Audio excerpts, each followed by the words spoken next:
Bonjour, donc après la création de notre modèle, on va essayer de créer notre couche DAO. Comme on a cité dans la vidéo précédente, que notre objectif c'est d'arriver à créer cette architecture au niveau de notre application. Donc on va commencer par la data layer qui est la couche d'accès aux données. Donc sur notre environnement, on va créer un auto package qui s'appelle DAO.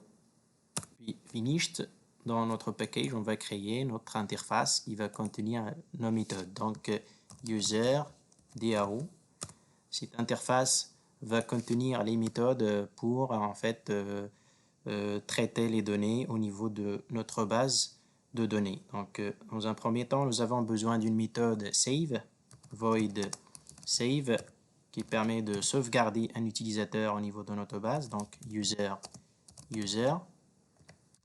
Nous avons besoin aussi d'update, donc void update, user.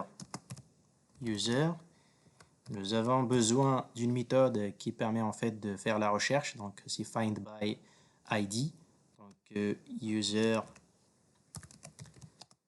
find by ID et long ID.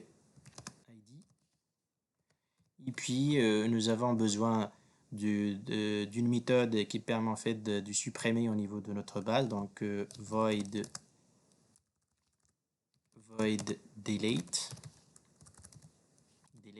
à partir d'un ID, donc long ID. Et puis, nous avons besoin d'une méthode qui permet en fait de récupérer toutes les données ou bien tous les enregistrements au niveau de notre base. Donc, c'est une liste de user et le nom find all. Voilà, je pense que c'est ces méthodes qu'il faut pour le moment pour travailler avec notre base. Donc, on va importer notre user et puis importer notre liste.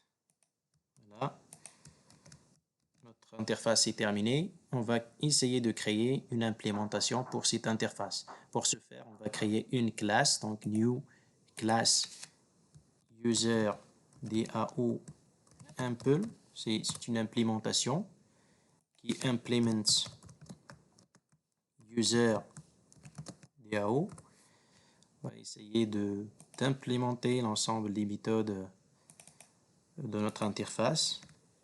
Dans un premier temps, on va créer notre base ici. C'est une base de données mémoire, donc private list ou bien array list de user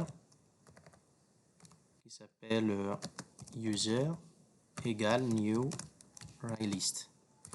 Voilà, notre base est complète. On va essayer de faire save et update, etc. On va commencer méthode par méthode. Pour le moment, on va faire save. Donc, après la création de la méthode, on va essayer d'implémenter cette méthode. Donc, save va permettre en fait de sauvegarder un utilisateur, un nouveau utilisateur au niveau de notre base. Donc, on va user.added. Donc, on va ajouter cet utilisateur à notre liste. Voilà, c'est tout pour le moment. Ben, on va faire un test au niveau de notre User Management Application. On va cliquer sur cette classe. Pour ce faire, on va implémenter une interface, implement command line runner, qui va nous offrir une méthode qui s'exécute avant la méthode main. Donc cette méthode va nous permettre en fait de faire des enregistrements au niveau de notre base.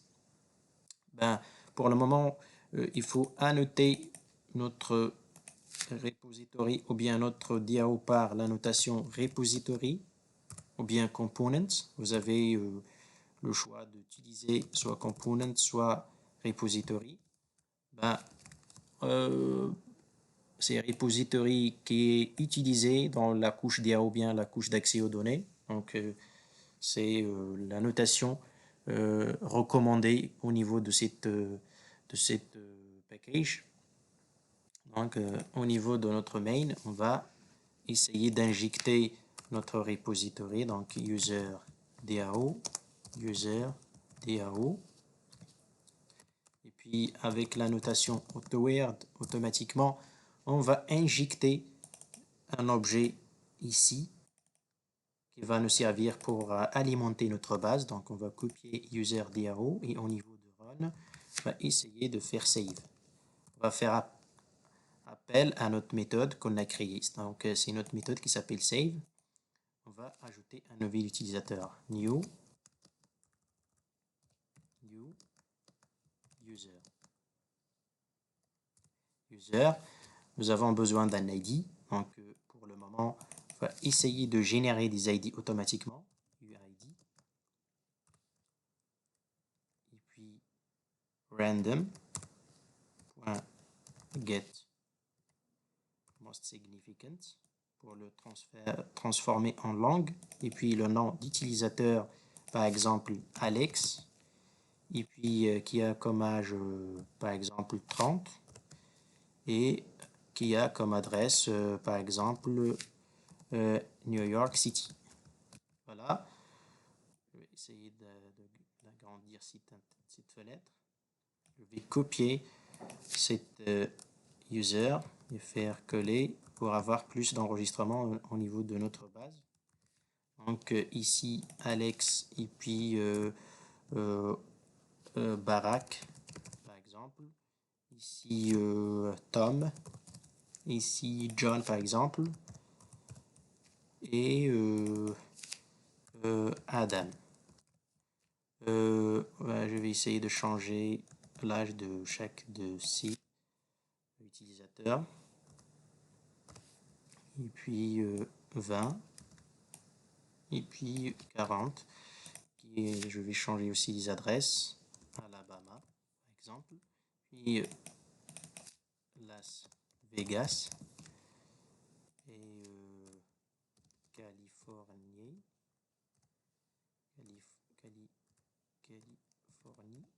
par exemple, et puis Alaska, par exemple.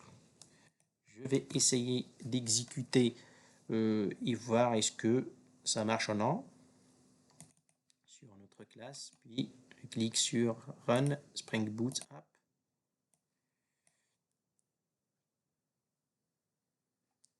Voilà, c'est OK. Donc, pour afficher les données qu'on a ajoutées ici, je vais ajouter for each. Ou bien, pour les afficher, pour le moment, on va essayer déjà de créer une méthode qui permet en fait d'afficher l'ensemble des données au niveau de notre base.